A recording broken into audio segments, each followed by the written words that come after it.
As I said in the previous video, I'm recording this second video the same day, mere minutes after the previous video, even though I will space them out on YouTube several days apart. Before I get started, please click subscribe to my channel. There, I do this right here. Like there's an icon here if you're on your desktop. You might can see it on your mobile device, but I'm not sure if it's an active icon on a phone or tablet. But you can scroll down right under here and click subscribe and click the notification bell. That way you're notified either through email or whatever your settings are for YouTube notifications, or at least when you get on YouTube, you'll see a blue dot next to the icon of my channel to know when I've uploaded a new video. So here we go. We're going to be talking today about Genesis 50 verse 20 and Romans 8:28, and how God is working all things together for good. So let's get started. Today we're talking about what God, I really brought this, Romans 8:28 is more like the secondary addendum onto the purpose of this video. The main purpose of the video is to discuss Genesis 50 verse 20. I was like, I want to do a little video on this because I just heard this today for the umpteenth time in a podcast done by two ladies who are, Reformed individuals, the Abide podcast. And one of them kind of loosely quoted Genesis 50:20, and she said it the wrong way, and that's why I'm doing this video. And she said something about how, what man meant for evil, God can use for good. And I was like, but that's not what it says. And in fact, I'm going to insert a little quick tidbit here of John Piper saying a little something about this in a previous sermon. You, wicked brothers of mine, meant it for evil. Meant it. The evil, meant it. God, same word, meant it.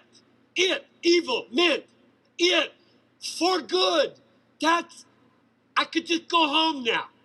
So just as he said, what we have to understand is in that verse, God meant something to happen. Not like an accident, like humans were doing something bad and God's like, I can salvage this, right? I can make something good happen from this. That's not what it's saying.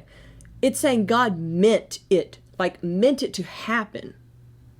And that kind of changes the nature of the verse because, right, we read a verse like that and we're like, such an encouraging verse.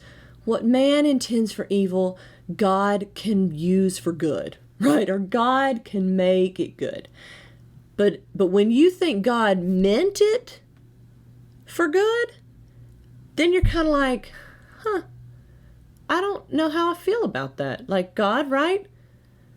God meant for Joseph to suffer all those years in slavery? Yeah, he meant that. He wanted that to happen. God meant for my, spouse or loved one to die of a disease or in a horrible car accident? Yeah, God meant that. He meant that for good.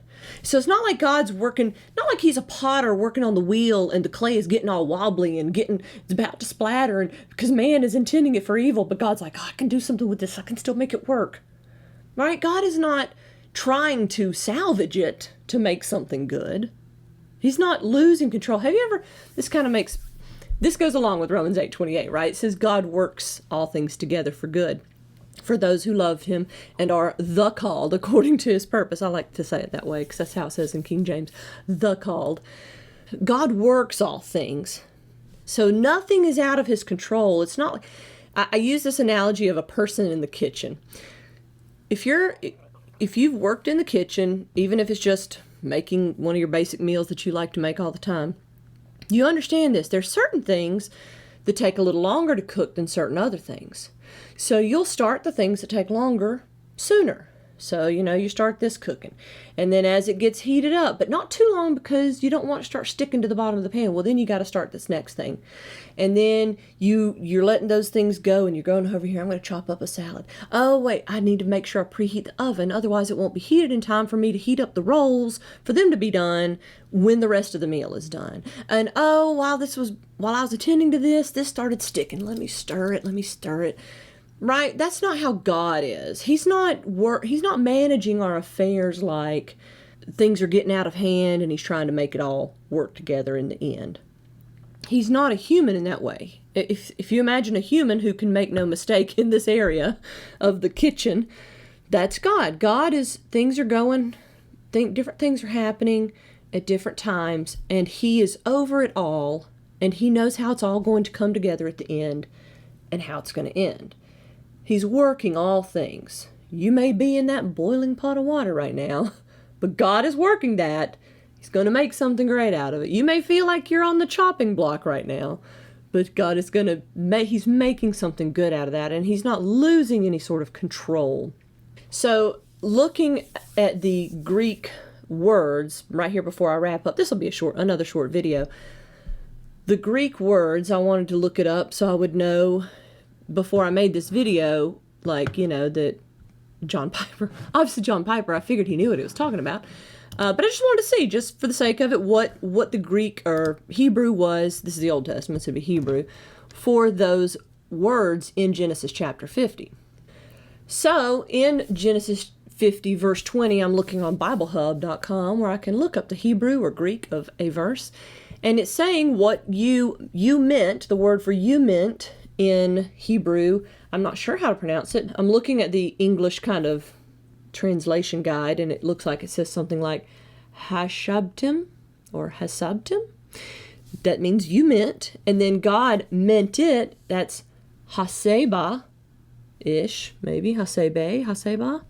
So it's the same root word. And if you know anything about declensions in Latin or conjugations in Spanish or Italian, the end of a verb changes if it's saying I am or you are or he, she, or it is.